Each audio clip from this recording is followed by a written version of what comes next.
রেলের আধুনিকায়নে পাকিস্তান থেকে কম দামে মালবাহী ওয়াগন ও যাত্রীবাহী কোচ কিনতে আগ্রহ প্রকাশ করেছে বাংলাদেশ।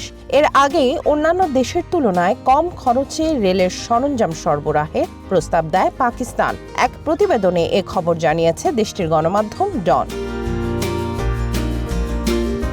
প্রতিবেদনে বলা হয়, বাংলাদেশের একজন ঊর্ধ্বতন কর্মকর্তার নেতৃত্বে 2 সদস্যের একটি প্রতিনিধি দল গত শুক্রবার ইসলামাবাদে পাকিস্তান রেলওয়ে ক্যারেজ ফ্যাক্টরি এবং লাহোরের মুঘলপুরা ওয়ার্কশপ পরিদর্শন করেছেন। এ সময় ছিলেন বাংলাদেশের আন্তর্জাতিক সংস্থা ও কনস্যুলার বিষয়ক সচিব এবং D8 এর মনোনীত কমিশনার ফরহাদ ইসলাম ও পাকিস্তানে বাংলাদেশের হাই কমিশনার মোহাম্মদ ইকবাল হোসেন খান।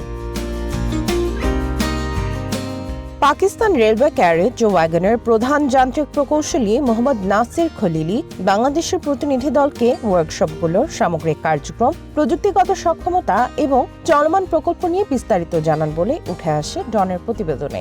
পাকিস্তান ও বাংলাদেশকে ভ্রাতৃপ্রতিম দেশ উল্লেখ করে রেল খাতে দুই দেশের মধ্যে সহযোগিতার বিশাল সম্ভাবনা রয়েছে বলে মন্তব্য করেন তিনি।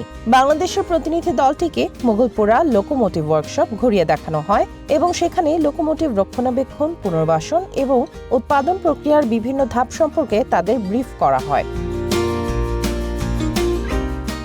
অন্যদিকে পাকিস্তানের রেলমন্ত্রী হানিফ আব্বাসি দুই দেশের মধ্যে রেল টু রেল সহযোগিতা এগিয়ে নেওয়ার অঙ্গীকার ব্যক্ত করেছেন বলে জানায় গণমাধ্যমটি।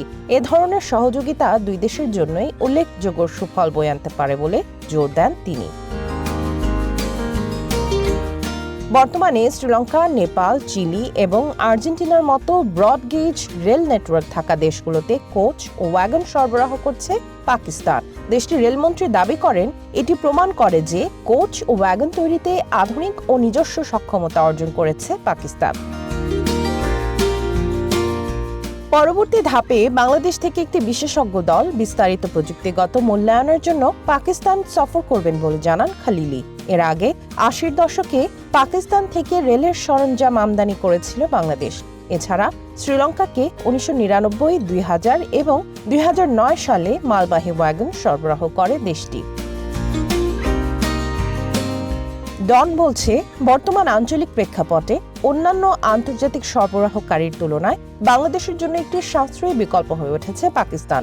আগে রেলের সরঞ্জাম আমদানির জন্য ভারতের সাথে আলোচনা চললেও এখন পাকিস্তানের কাছ থেকেই আমদানিতে আগ্রহ বেশি ঢাকার, এমনটাই উঠে আসে ডনের প্রতিবেদনে। সামিয়া জান্নাহ, ওয়ান ইন্টারন্যাশনাল ডেস্ক।